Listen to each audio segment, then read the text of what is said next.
Okay, so this one is topic 1.9. Today we're going to check in on southern Africa and specifically the ruins of a once great civilization called Great Zimbabwe. And our learning objective has something really specific for us to look at, which is the massive stone architecture that makes the ruins of Great Zimbabwe stand out. So we'll be looking at those structures and describing their function and their importance. So let's remind ourselves that southern Africa is heavily influenced by the Bantu culture that started near the Niger River some 3 to 4 thousand years ago, and that these Bantu migrants were very skilled farmers. So anyone in this area is probably practicing advanced agricultural techniques pretty early on.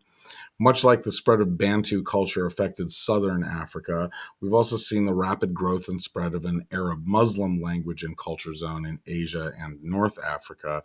And we've seen how trans Saharan trade impacted societies in West Africa.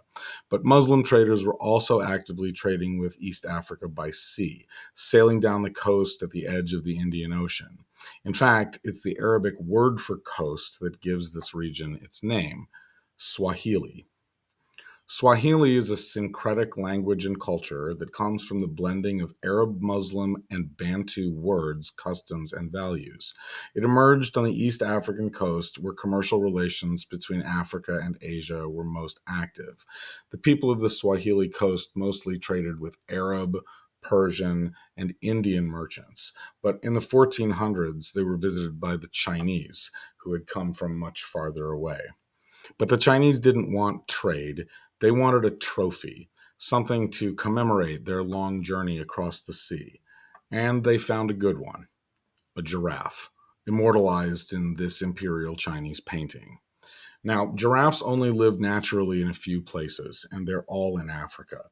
And about 50% of the world's giraffes live in this light blue area, and it's right about here, across the Zambezi River from the Swahili coast, that a civilization known as Great Zimbabwe emerged.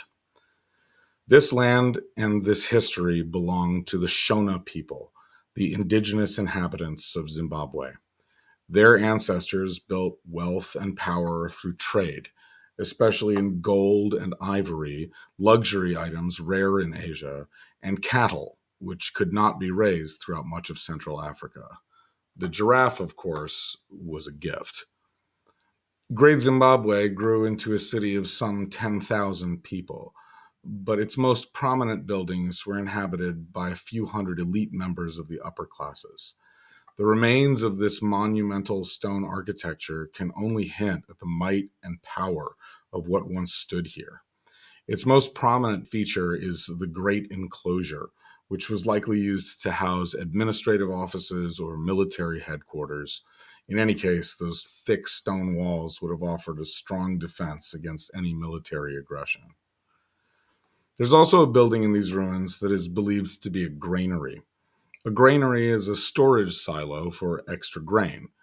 The Shona were of Bantu origin, and their advanced agricultural techniques yielded surplus food that would be stored here.